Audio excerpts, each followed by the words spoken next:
Well, hello there. This is me on my way to Greece, baby. Haha. After the corona is over, of course. And see ya. Oh, sorry. Don't see ya. Don't see ya. I have something to tell you. Then after the video is over, then you can see ya.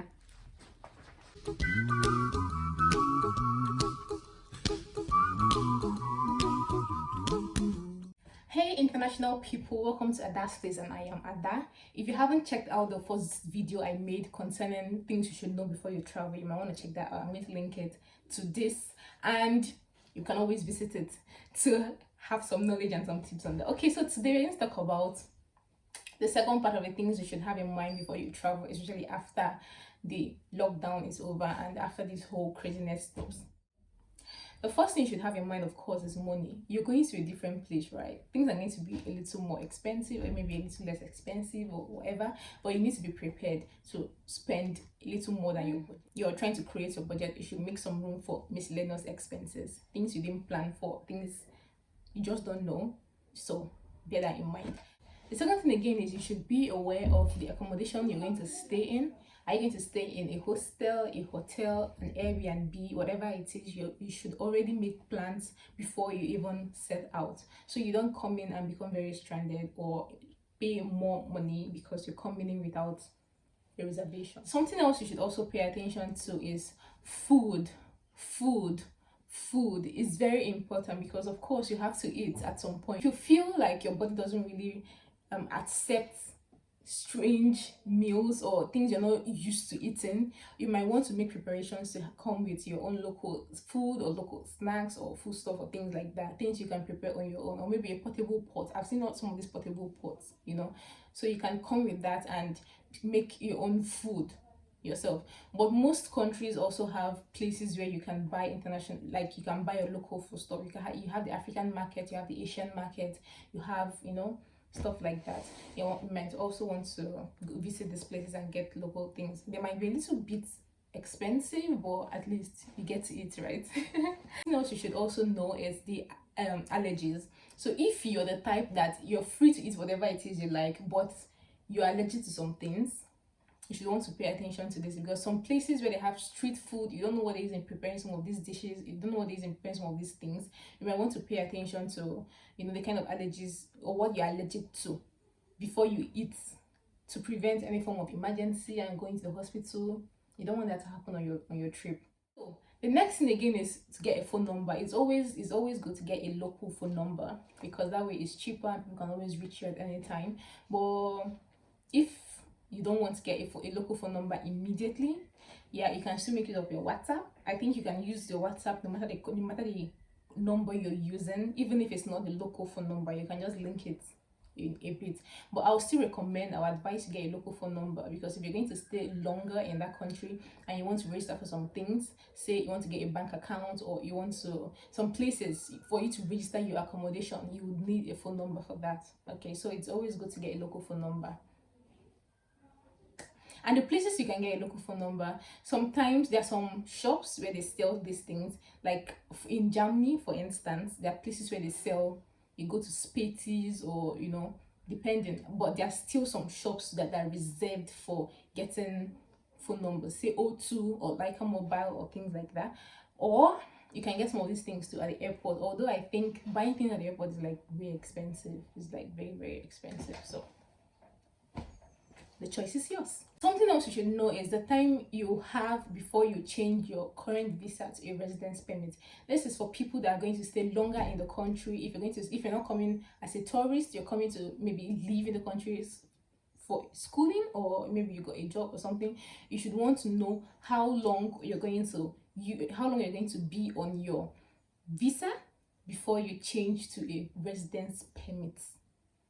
Most times they give 3 to 6 months, depending on how long they give you. Recently they start giving up to 1 year, so you have to be sure before you exceed the length of time you're given, and you have to change your visa to a residence permit within that time frame. It's not supposed to expire then you go to change. No, it doesn't work that way. You might get deported, so you want to check that out. Something else that is very important and most people don't talk about is your charger. What you use in charging your phone, your laptops, your power bank.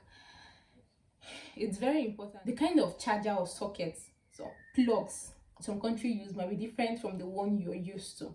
So before you travel, you might want to get an international charging port, international charger or whatever, based on the country you're going to. When you go to buy some of these things in the supermarket, they have descriptions on the kind of country you're going to, and the kind of charging ports they use. You would want to get that because you're not, what if you travel and you run out of battery and you need to make some calls because you're going to this place for the first time, of course. You would need to have this in mind. So another alternative might be to travel with the kind of charger that has a detachable cord. That way you can link the cord to whatever USB is open to charge your phone for the meantime before you get an international charger or international socket.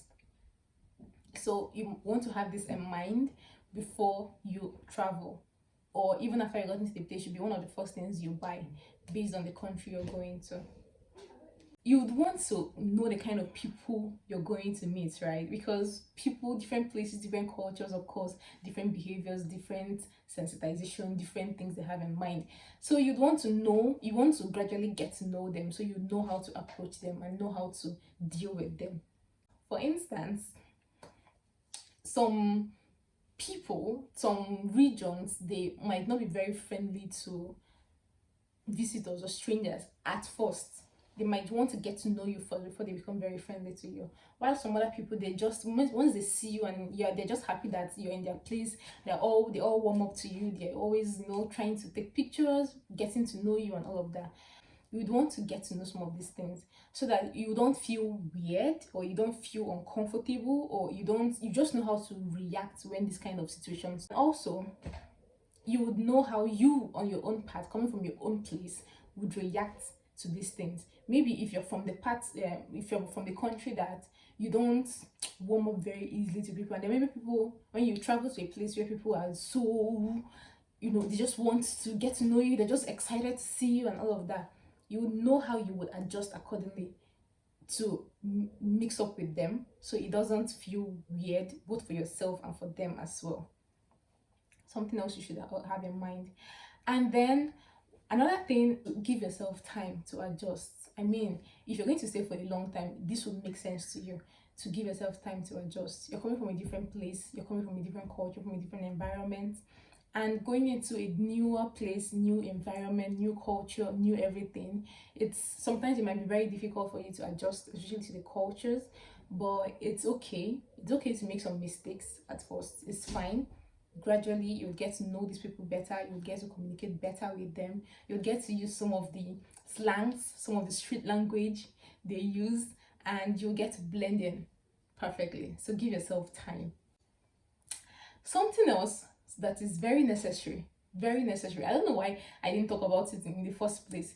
Of course, you're traveling with all your sanitary hand sanitizer, face mask, everything. You need to travel with these things. Even if you're watching this video when the whole corona thing has died down, it's very important for you to travel with your hand sanitizers, your face mask, everything it is that you need to travel with that will protect you hygienically, because you never know. You just never know. These days you need to be extremely careful. So something else that's very important especially for the ladies of African descent, is to know how to at least braid your hair. Know how to braid your hair, even if it's the simplest cornrows, even if it's just know the very slightest bit, because when you get here, you would want to make your hair right. You'd want to still look fresh and bam, but there might not be somebody at your disposal to help you with your hair, or even if you find somebody, it might be like very, very expensive, like way too expensive, above your budget. So you want to know the basics a little bit before you adjust and begin to take care of these things yourself. Maybe you pay someone to make your hair for you, or you begin to, I don't know, find a way around it. You would want to know how to make your hair. At least get a wig. Even if you can't make your hair, get a wig. Very important. So you can use it for the meantime while you gradually adjust, because you might want to, okay, yeah, you're into the whole natural hair thing, but the weather might not sit very well with your hair texture. the weather might not be very good. It might be a very dense or humid weather, and it might not be so good for your hair, or it might be very dry, you know, cases like that depend on your hair type and things like that. So you'd also want to get some things to protect your hair. Also, you can even get some hair extensions too, depending on, of course, your baggage allowance. Then for the guys as well, you would want to travel with your own personal clipper. You would want to come with that, and you should also know how to cut your hair, at least a little bit, even if you don't know everything, just how to give yourself a decent haircut.